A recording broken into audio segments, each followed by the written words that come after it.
Good evening, ladies and gentlemen. Thank you very much for joining us into this part 2 of a Retire with Gepf workshop. We really fully appreciate the time that you've taken to join us today.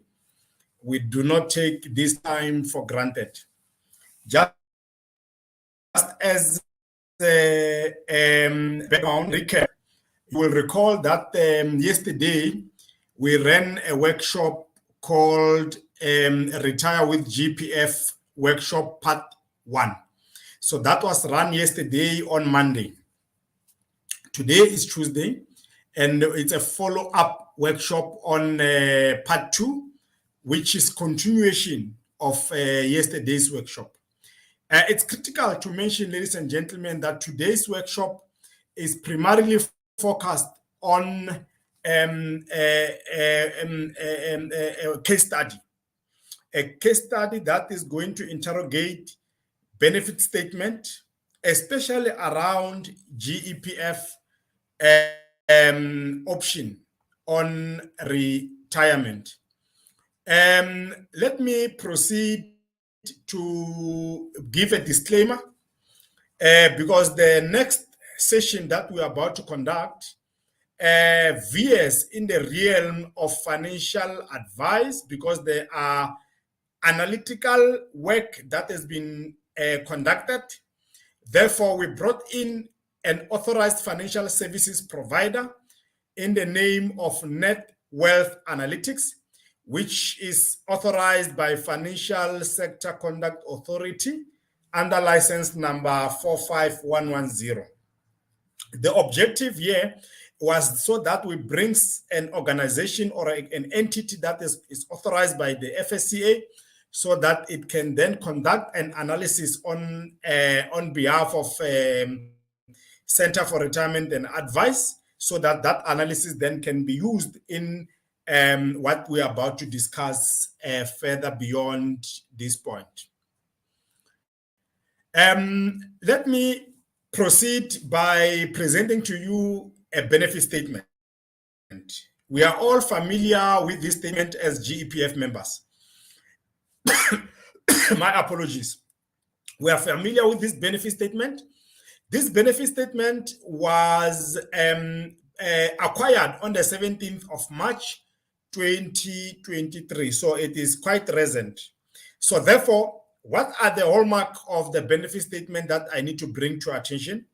Besides the fact that we've hidden the member details, the key aspect about this benefit statement, one is that it is as at 31 December 2023, meaning that is the expected exit date of the member.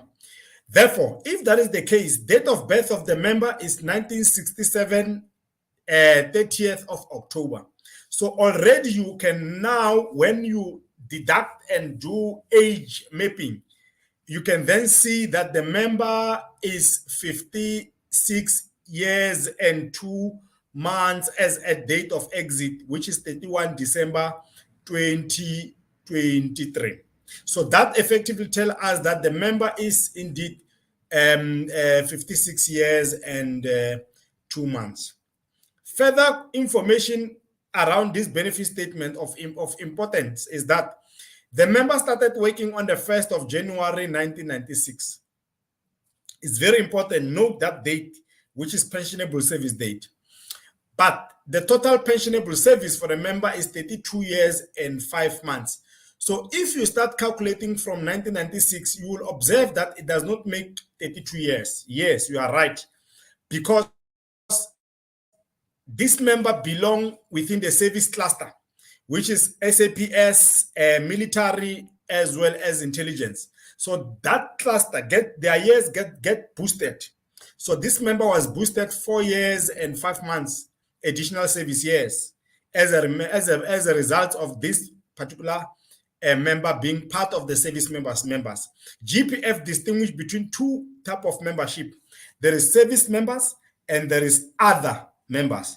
Service members is police, military, and intelligence, as well as those working within the intelligence clusters, NPAs and the like. So they form part of the service in terms of categorization. Another area of noting is the fact that the pensionable salary, which is the salary which is we can call it basic salary, it's 576,000. So 576,000, 78 divided by 12 is 48,065 rand. That is the basic salary which this member earns. But the average salary that you see thereafter takes into account 24 months, and it averages out over that period, and then it arrives at the point wherein it gives us an average salary for the member. So that also is critical to bring forth to your attention. Page 2 of the benefit statement now gives what is termed estimated pension benefits before tax. We are going to focus on normal retirement into bracket estimated, but it is critical to veer to the right side of the notes before we start analyzing this benefit statement. The note simply under note 12, it says normal retirement age is defined in terms of GEPF rules as age 60. So meaning that if you are not 60, you have not yet reached normal retirement age. Or as per your condition of service, that can refer to whether you are on contract or as a result of ill health, wherein the employer authorizes such an exit.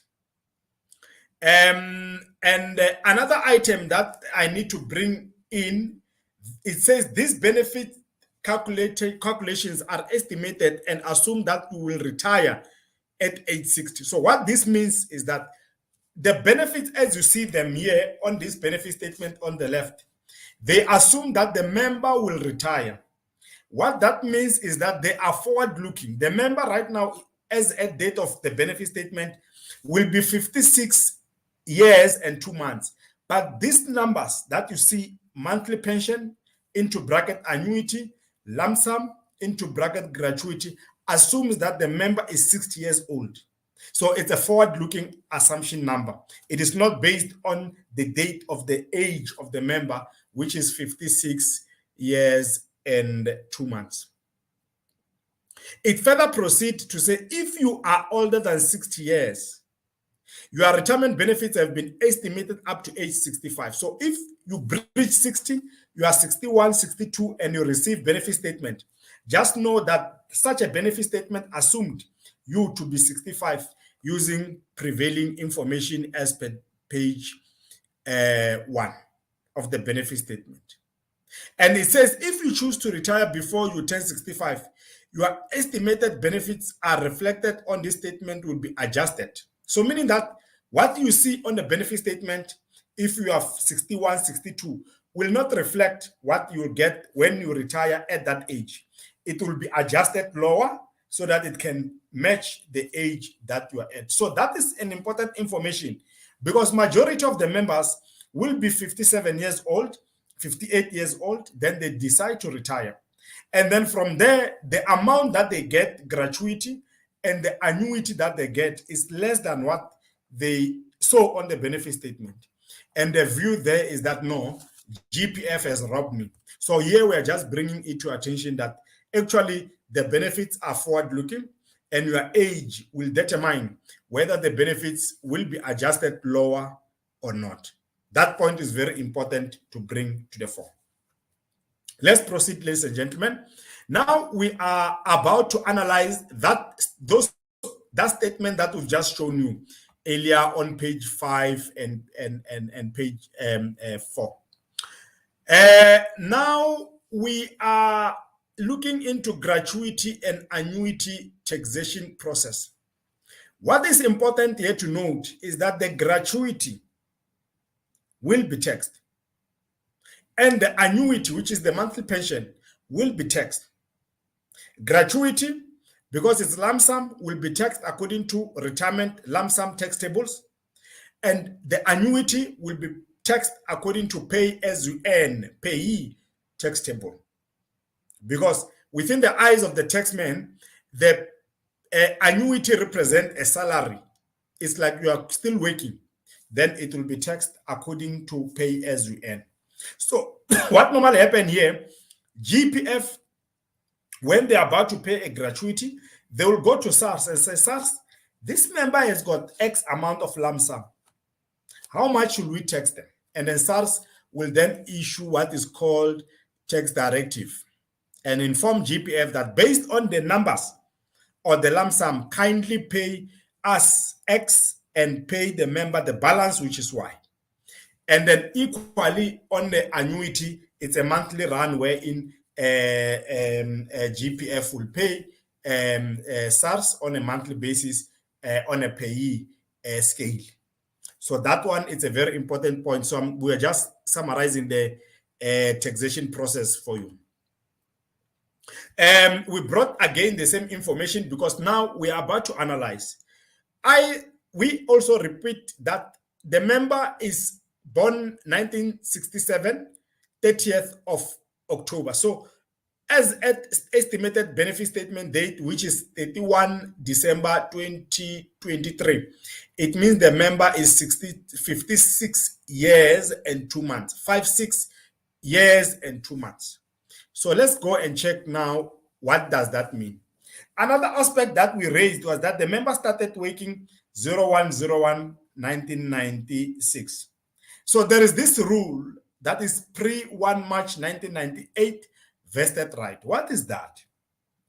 That simply means that any member who started working before 1998 within the public service, the years before 1998 are tax-free, meaning the benefits accumulated before 1998 are tax-free.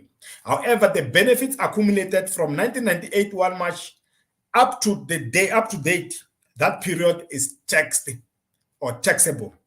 So what it means is that if you've got 1 million rand and you started working 1996, it means 2 years over 27 years is out of the 1 million is tax-free.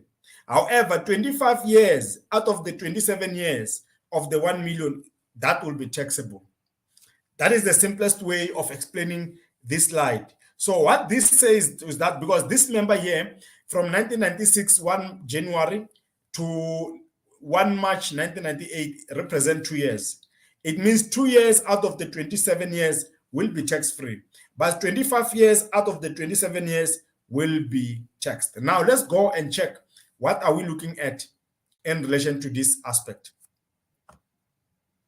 Now, before we even get into the gist of understanding the tax-free portion which the member will be subject to, what I want to bring you to attention is that, remember, this member is 56 years and 2 months old as at 31 December 2023. And remember, the GPF pension date is 60 years. So therefore, the difference between 60 years and 56 years and 2 months is 46 months. It's 46 months. So it means 56 years and 2 months plus 46 months take the member to 60 years. So what this means is that we have to discount the benefits as we see them here. This monthly pension must be discounted by 46 months, and this lump sum, we must discount it by 46 months because this member is not yet 60 years. So 46 months times 0.33%, because that is a penalty period per month. Penalty period says from current age to age 60, every month we penalize 0.33%. So 0.33% of 46 months is 15.18%. Remember, the gratuity is 1,439,563. 1,439,563. So that is the gratuity at age 60. So we have now to discount it to age 56 and 2 months. Then how we discount it is the last slide, where we'll take 1,439,543 less 15.18%. Then it gives us 1,221,000 rand. So that is what now the value, the actual value of this member is as a form of a gratuity. It is not 1,439,563, but it is 1,221,037 rand. In the event that the member says, I am resigning, sorry, apologies, I am retiring, then that is what will be paid as a gratuity. But we must still test it to see if it will be paid tax-free or it will be taxed. We're still going to go through that activity. Now, let's proceed to indeed checking the tax analysis. Now, we are using this tax system where we are taking the default tax-free right, which is the normal standard tax-free exemption of 550,000. You will remember, our colleagues, that before February, before the Minister of Finance actually gave a speech, the standard exempt portion, it was 500,000. But now it is 550 because it was adjusted post the budget speech and it kicked in on the 1st of March 2023. And remember, there is one March pre-1998 vested right, which is 2 years over 27 years, out of the 1,221,000. So that account to 90,447 rand. So that is the tax-free portion that is lifted by virtue of age. Then we add 550,000. Then it means the total tax-free of the member, it is 640,447. What that simply means is that the tax-free is below the lump sum. If tax-free portion was greater than the lump sum gratuity, the member was not going to pay tax. But now, because the tax-free is below the gratuity, it means the difference amount between the gratuity minus tax-free, the member must now pay tax on that amount. And for simplicity basis, if you look on the right side is simply still analyzing the tax-free portion. It is still 640,447. And indeed, when we now take it to the left, which is now where we are going to determine the tax, you see that the lump sum, it is indeed 1,221,037 rand, which is the gratuity. Tax-free comes in 640,447, and the taxable portion is 580,590. That is what then will determine tax. And tax will be then worked out at the level of 150, 130, whatever the number is. But more or less, that is what we're looking at. And then net, it will be 1,064,726. That then becomes the net payable into the member bank account. So do not be surprised if you are similarly to like this member, where you are 56 years and 2 months, and you are wondering, I saw 1.4 million there, which was promised to me, but here I'm receiving 1,064,000 plus on a plus minus basis. That is simply one, because they have discounted your gratuity to start with, using the 0.33% per month by number of months. And secondly, they've determined the tax-free portion, which is below the 1,221,000, and further they went and taxed the difference, which then gave you and made you to end up with 1,064,000 into the bank account. So that analysis is very important, and I hope I was not rushing. You understood how we did the analysis. Let me go back again and refresh this one, because this one is critical. Here, the member is not yet 60 years old. 1,439,563 is based on the understanding that the member should be 60 years old. Now, this member is not yet 60 years old. The member is 56 years and 2 months as at 31 December 2023. Therefore, if the 1,439,000 assumes that the member is 60 years, it means there is a 46 month that must be discounted to current age of 56 and 2 months. So therefore, if that is the case, it means 1,439,000 will be discounted by 15.18%, which takes the member to 1,221,037. Then if that is what the member is worth today in gratuity, then we proceed and benchmark that against the pre-1998 exempt portion of vested right.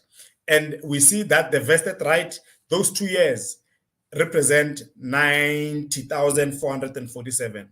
When we bring in the additional tax exemption, the retirement tax exemption of 550, which is a standard based on age 55, as long as you retire, then the member is having 640,447 tax-free. Now, if you are having 640,447 tax-free, but yet your gratuity is 1,221,000, then it says that because your gratuity exceed the tax-free, the difference must be taxed. If the tax-free was greater than the gratuity, then gratuity was going to be paid zero tax. But this time, gratuity is greater than the tax-free. Therefore, gratuity difference, the difference between gratuity and tax-free will be taxed. And how they taxed it is that on the left side of this slide, you will see that the method of taxation will come in and say, okay, 1,221,037 rand is what the gratuity is, but the tax-free is 640,447. Then the taxable portion that we must tax is the difference between the gratuity less the tax-free portion, which is 580,000, and that attracts at least 156,000 plus minus, and then net it's 1,064,000 plus minus. That's what then goes into the bank account of the retiree. This point is very important to note because I know that majority of you members, you've got retirement annuities with the likes of insurance companies, without naming them.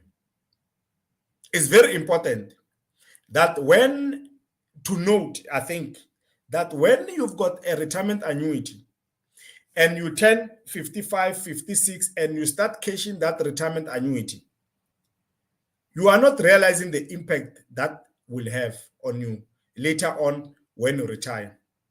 The idea here is that retirement annuity which you cash, because remember the rule says 247,000 retirement annuity of that value or below, the member can cash 100%. Now you've got 200,000. You approach your insurer, you say, okay, I wish to access my retirement annuity. They then go to SARS and apply for tax directive. SARS issues a zero tax on 200,000. Then the insurer pays you the 200,000 into the bank account. But you forget that the 200,000, which is very critical to note, comes out of the 550,000. So when you retire, you no longer have 550,000. You've got 550,000 minus the 200,000 that you got earlier. Then you are only sitting with 350,000 tax-free. But SARS does not apply that rule. SARS says, on a cumulative basis, what did we pay the member under retirement? And then SARS will go into their records and say, we paid the member 200,000 when the member turned the age of 55. Now the member is presenting 1,221,000. So effectively what it means is that actually the member is presenting 1,421,000, not 1,221,000, because there is 200,000 that they paid the member earlier when the member just turned 55. So that came in now, it bolstered the lump sum that taxman is looking at from 1,221,000. It took it to 1,421,000. Then the tax here is bound to be higher because the taxman is looking at a higher lump sum vis-a-vis what the gratuity is showing. So that this statement is very important. I will always recommend that retirement annuities, when there is no need for you to cash, don't cash. Use it as part and parcel of retirement planning, meaning that cash only when you are busy with retirement exit. Do not cash because you want to access easy cash. You are going to pay in future because that money will come in and augment or add into what you'll be getting as a lump sum, and then the tax will be higher than what you anticipate. So it's very important to note. Now, applying the same principle on the annuity, yes, the member was promised 32,488 on the benefit statement. But this member was promised that amount on the basis that only if he or she is 60 years old. The member is not 60 years old. The member is 56 years and 2 months as at 31 December 2023. Therefore, there is 46 months that must be discounted. Out of this 32,488. That is why you see now on the last point, we have discounted 32,488 by 15.18%, which now took the member at the age of 56 years and 2 months. Now their actual gross income is 27,556. So what that means is that their initial value as they've seen it has gone down by 4,932.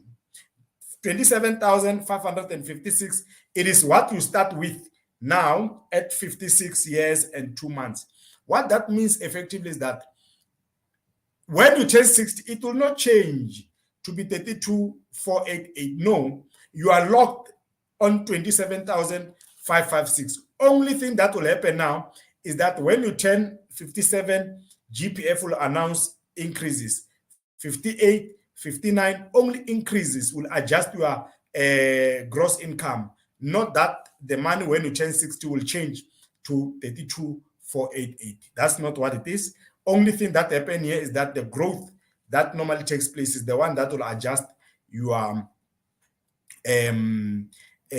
gross income on a year-to-year basis. So this is very important to note, to say at what age are you exiting, and what is the consequence of that particular age and in relation to your money. Because the danger is that you make plans based on 32,488 gross, and then you realize later that no, you are being paid 27,556 gross.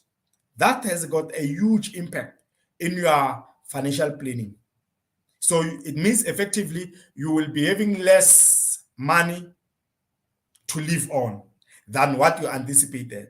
So it's very important to subject yourself through due process so that this type of analysis are undertaken in advance to arrive where indeed we can inform you that this is what it means practical. Now we took the same amount now of 27,556. You times that by 12, it becomes 330,672. Tax amount on that 330,672 on a pay as you earn taxation system, it is 49,772.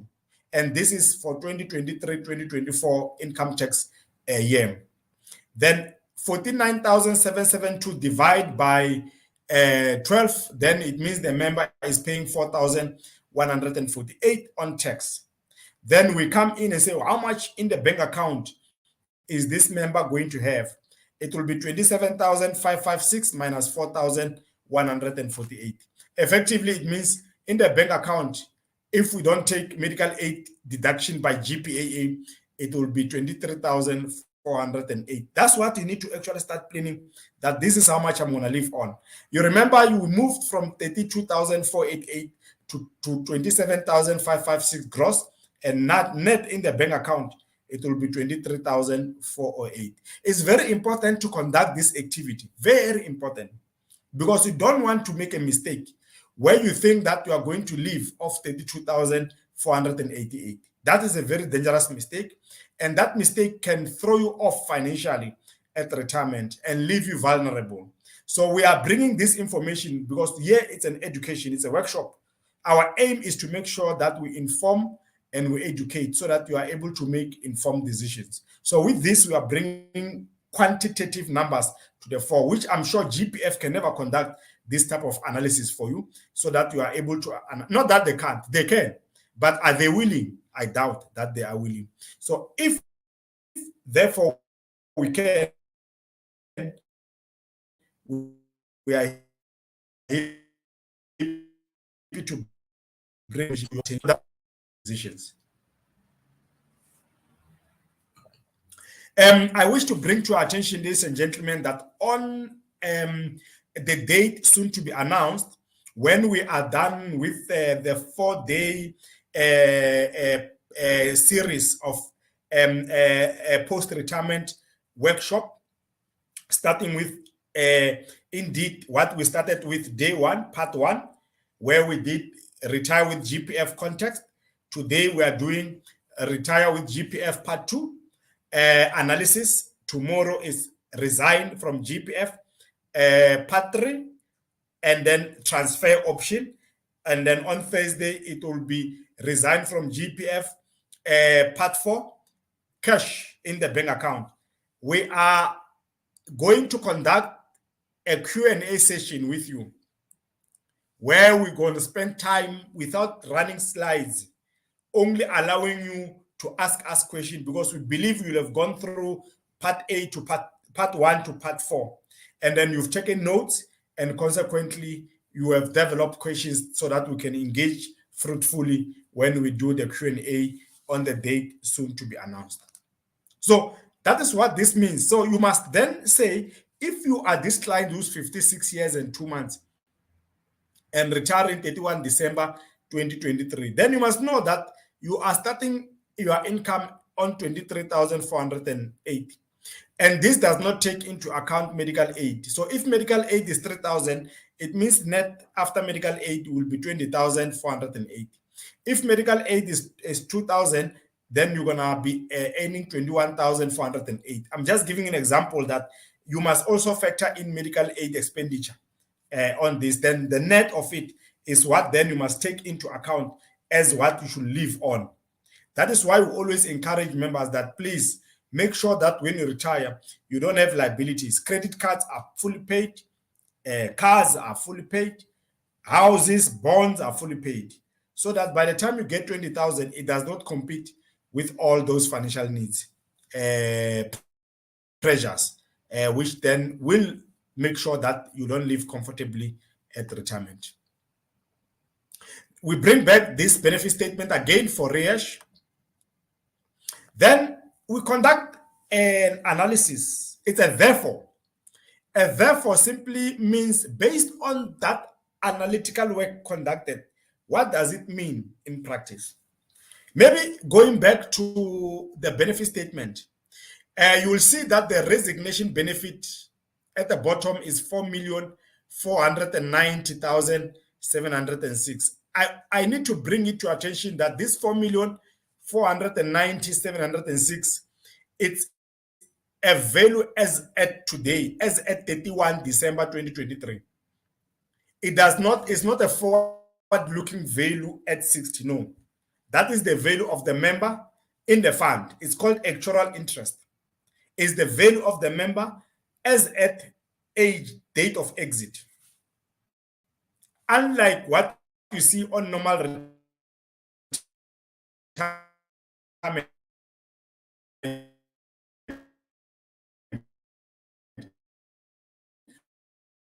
where it's futuristic and it's based on actual and current data. So let's proceed and see what the analysis shows us. The analysis here says, okay, this member's actual interest or resignation value is 4,490,706. The member has been paid into the bank account 1,221,037 rent before tax. The balance, therefore, of 3,269,669 is what the member leaves behind at GPF for GPF to design them pension. Now, let's see practically what does it mean. Then we want to conduct gratuity to actual interest percentage. You take 1,221,037 divide by 4,990,000, and then that gives you 27.2%. There is a view that says GPF pays us 1/3 and 2/3 they use it to pay us pension. 1/3 is 33.33%. So therefore, this clearly indicates that this member will not be able to achieve 1/3 at 33.33%. They'll only get 27.2% of fund value. Income drawdown rate, it simply says, based on this 3,269,000 that I leave behind, how much percentage of it am I being paid in year one before increases that will kick in? Then we take the annual salary, divide by purchase of pension value, and that gives us 10.2%. This is attractive, I must say. 10.2% at an initial is quite attractive because obviously GPF is going to take 3,269,669 and go and buy a long-term government dated bond, which is probably a 20-year bond, which will give it 12-13%. And then it thoroughly knows that with that 10, 12-13% value, they are going to indeed produce or give the member 10.2%. I'm just trying to check here government bonds, how much they are worth currently, especially the longer dated government bonds. I'm just trying to check here, bear with me. Government bonds. Okay, I've got R186 and I've got R209. The R209, it's more longer dated bond. Let me see what it says in terms of the duration or the term for that bond. Kindly bear with me while I'm still researching. R206 government bond duration. I'm just Googling it in South Africa. Okay, let me see. Schedule of domestic bonds. Let me go and see what that schedule is telling us. Because government issues bonds at all times, and they've got initial date and duration date. They've got initial issue date, and they've got redemption date. So redemption date is the date at which bonds are seized. Initial amount issued. There is initial issue date when you go and buy, and then there is indeed redemption date when now you go and sell. And the longer dated bond that the government has issued is the one that expires 31 March 2028.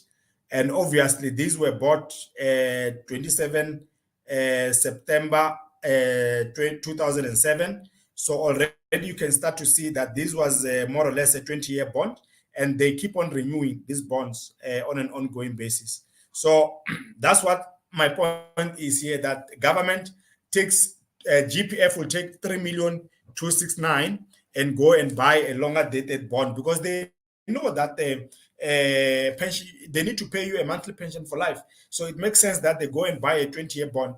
You remember part one, life expectancy. It showed us that once a member reaches 69 and they hit 70, then there is a huge gradual decline in relation to that member's life expectancy. So they know very well that if they buy a 20-year government bond that gives anything 12%, 13%, they are going to be covered. because they can pay you nicely over that long period of time. So that is an income drawdown rate, 10.2. It is still attractive in relation to private sector living annuity, but in relation to private sector life annuity, it's comparative. The comparison is quite good. Income replacement ratio, what is that? Income replacement ratio, ask the question, by definition, what was your last basic salary when you were still alive, working? What is the last basic salary you've earned when you were still working? And then you say, okay, I earned 48,065 rand. And then they ask, a month after working, when you retired, how much are you going to earn? You say, I'm going to earn 27,556 gross. So the income replacement ratio is trying to test what percentage income are you replacing the previous income you were earning when you were still employed. So that the rule or thumb of rule or rule of thumb says that you must earn 75%. Once you earn 75%, then you are financially secure of what you used to earn, because 25% is taking into account the fact that you are no longer traveling back and forth to work, you are no longer buying lunches, you are no longer doing lots of things.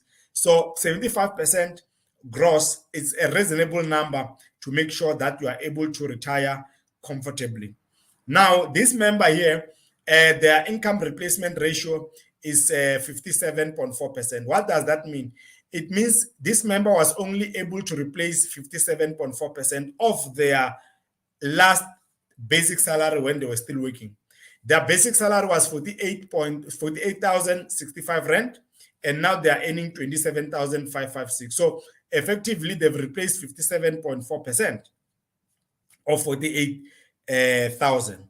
This is below the standard, wherein we expected at least 75% minimum to know that this member will retire comfortably. We are worried that will this member retire comfortably or not? It's a question. So that only time will tell. But the income replacement ratio, how do you boost this 57.4% and move it from here to at least 75%? You need to make sure that you don't cash retirement annuities. During your work life, make sure that you invest as much money as you can in retirement annuities. But how much money you must invest is a product of analysis. Many people just sell you retirement annuity. They don't know that firstly, before they can propose a premium, they must have undergone, that process must have undergone an income replacement ratio optimization analysis so that they can see where are you currently and what do you need, what gap exists, and how much gap is that in rands and cents, and how much we need to fund it in terms of premium towards retirement annuity. It is an analytical process that such an advisor must conduct. But we know it's not many advisors who are pension specialists, but they purport to be one. So hence they can't understand that for them to propose a retirement annuity your way, they need to make sure that they need to have an income replacement ratio in mind. But also, I discourage members from resigning and cashing in their work life, because that has got a dire consequence when you retire. When you work 10 years with government, you start at 20, you are 40, you resign, you cash, you convert that money into the bank account, you pay higher taxes, you start again at 41. By the time you are 60, you are only 20 years. You've wasted 20 years that you could have actually saved to make sure that you boost your income replacement ratio. You don't optimize the income replacement ratio, you cash, and the consequence is that you find yourself now at 57.4% income replacement ratio or below. And at that point, you are not going to live comfortably. So these are just a caution that I put forth to you members so that you are able to make informed financial decisions. But in relation to this case, it's clear that this member, my apologies, will only get 57.4% of what they used to earn in the last salary when they were still employed.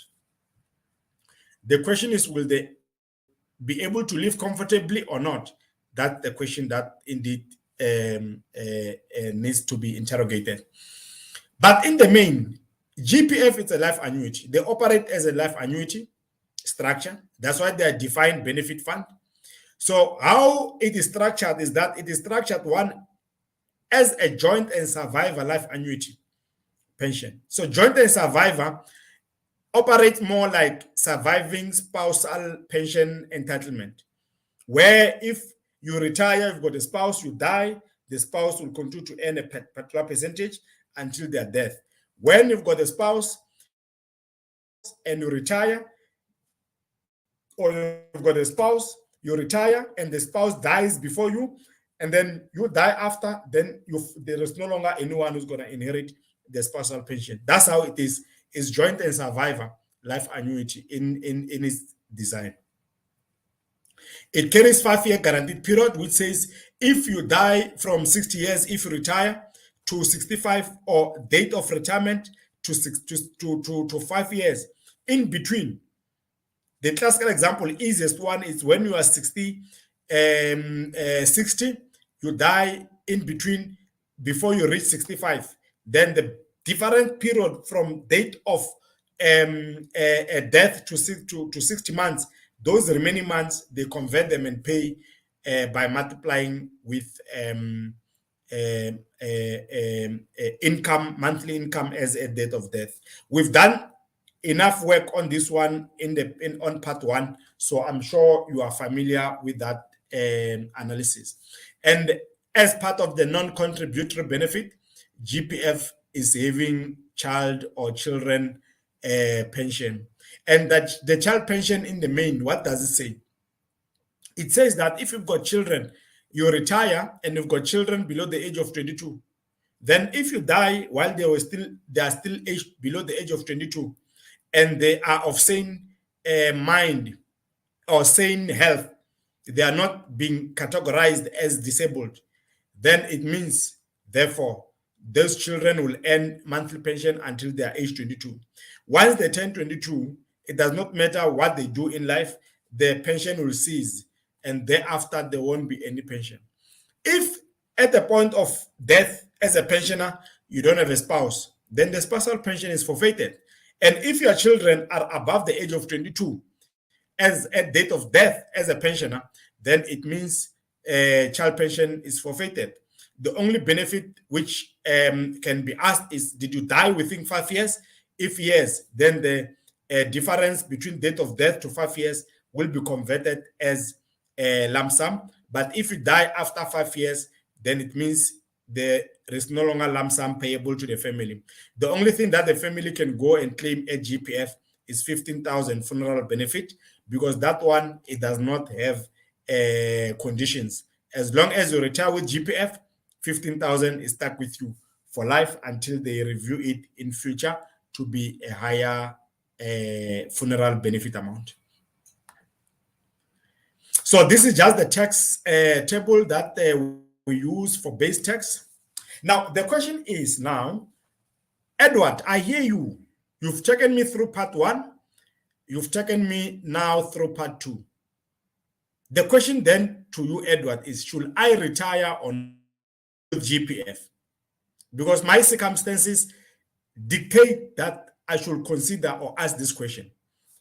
Then we then say, please, before you make a decision, let us take you through an engagement process, Center for Retirement and Advice engagement process. What is that process? It's a 4-step process. The first step is education, which is what we are doing now. You know, we've done 2 days workshop on retirement or retire with GPF. We are going to do other 2 days workshop on resign from GPF. Now, with both 4 days, now you've got fully fledged information to sit on.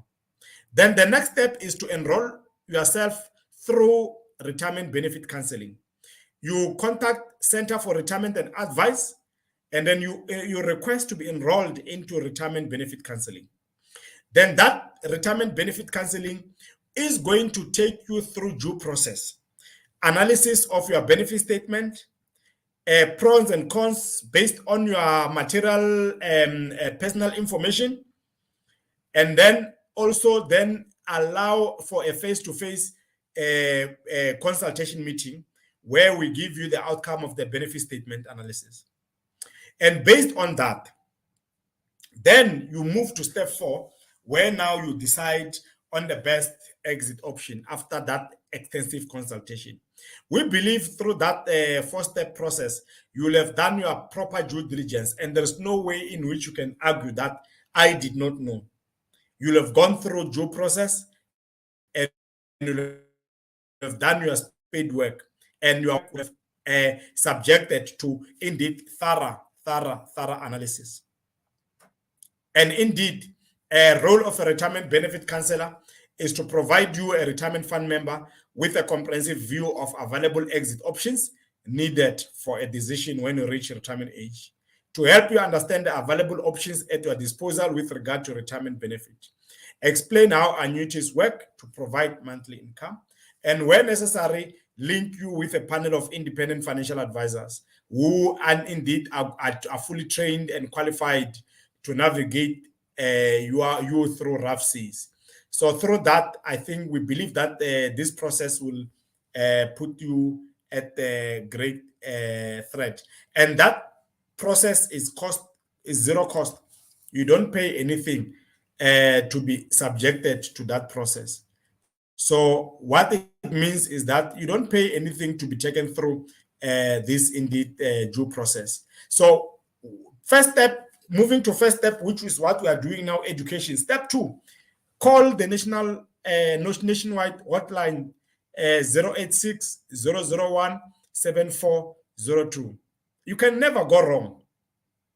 The worst you can do is not to call and regret, but the best you can do is to call and enroll yourself for retirement benefit counseling. And as I said earlier, at no cost. We don't charge you for this because it's a public service based on the experience that we've gathered. So Center for Retirement and Advice, also to urge, it's a non-profit company. So it is not here to make profit of you. It is not here to make money of you. It is here to make sure that it guides you to make informed decisions so that the future can be bright for workers. Rather than to have workers who suffer the consequence of their decision, this will make sure that it protects you. So call 086 001 7402. And then the consultants will pick up the line, and then you will enroll yourself through retirement benefit counseling. And once you've enrolled yourself through retirement benefit counseling, then the process will ensue where you will be requested to provide the consultants with your benefit statement on a confidential basis. Your information will never be shared with third parties. The idea of having benefit statement is to analyze your record and to give you a report so that you are able to undergo due process. And then once the analysis report is produced, it is sent to you, then a face-to-face appointment will be organized so that you can have a face-to-face opportunity to ask questions around the report that might have been produced for you. And once you have undergone a face-to-face appointment, we believe that from that point, you are then able to decide on the best exit option because you'll have gone through due process and you'll have gone through clarity seeking questions. And at that point in time, you are clear to say what is it that you want. Center for Retirement and Advisors allocated provincial visitation schedule on a weekly basis, depending on a demand and supply. So demand and supply will dictate where Center for Retirement and Advice members go. I am one of those members. So effectively what that means is that I will be able to travel together with my colleagues to different parts of the country, where once per week we go to a high demand area. If high demand area is Cape Town, we'll come to Cape Town and spend time with members and indeed take them through a face-to-face consultation. But we only do that once you've enrolled yourself through retirement benefit counseling. We don't see members who have not enrolled through retirement benefit counseling. By enrolling yourself in the retirement benefit counseling, then that is a predeterminant for us to make sure that we see you face to face to guide your exit options. And if Northwest is a high demand area, we will go to Northwest and sit with members. If Gauteng is a high demand area, we'll go to Gauteng and indeed sit with members. So anytime if you are in Gauteng and you want to indeed enroll yourself, feel free to call and enroll yourself. If you are in Limpopo province, if you are in the Free State, if you are in Northwest, Mpumalanga, KwaZulu-Natal, Western Cape, Northern Cape, Eastern Cape, anytime, feel free to call in and enroll yourself in the retirement benefit counseling program. And through that, then work will ensue to make sure that you make an informed decision through due process that will kickstart through that enrollment process. You've got nothing to lose because we are not asking you for 10,000, 5,000, 3,000, 1,000, 1 rand. You know, so what is there for you to lose? Anyway, just enroll yourself and see what the outcome throws out. Ultimately, this we believe it will benefit you and your decision at the end of the day. Ultimately, in conclusion, Center for Retirement and Advice believes in the 3 steps process. We educate, that's our core pillar. That's why part 1, this part 2, tomorrow's part 3, which is Wednesday, part 3, part 4, it will be on Thursday. All this part 1 to part 4, they are meant to educate you. That's all that we're interested in, to educate you. Then from there, you enroll yourself after education into retirement benefit counseling, which now will kickstart the analysis process and the face-to-face clarity seeking questions.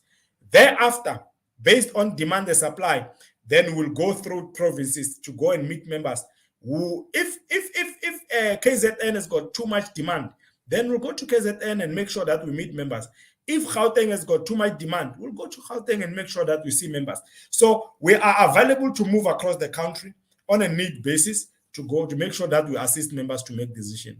And then thereafter, we'll leave you with decision-making powers. We don't make decisions for you.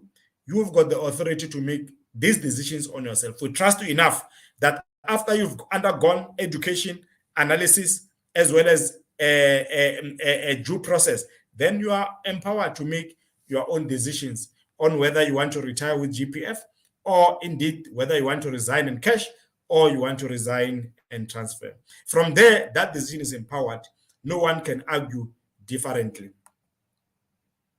Part 3 is coming on Wednesday, which is tomorrow, 19th April 2023. Part 3 is coming. So part 3 aims to now look at resignation, resign, and transfer to an approved retirement fund. What is that? How does that work? What are the intricacies? And so we're gonna get into detail and even do an example. And then indeed Thursday, we are going to do a resign and cash option and take you through that part of the work. With that said, ladies and gentlemen, we wish to take this time to thank you very much for the opportunity that you've afforded us to indeed present this part 2 session. We hope that you've enjoyed it. You can go through it, repeat it as much as you want. The stage is yours. And then beyond this, we are going part 3 and then part 4 on Thursday. Thank you very much, ladies and gentlemen, for the time. We fully appreciate the time that you took to be with us, and we look forward to seeing you again tomorrow when we do part 3. Thank you very much. Have a great evening.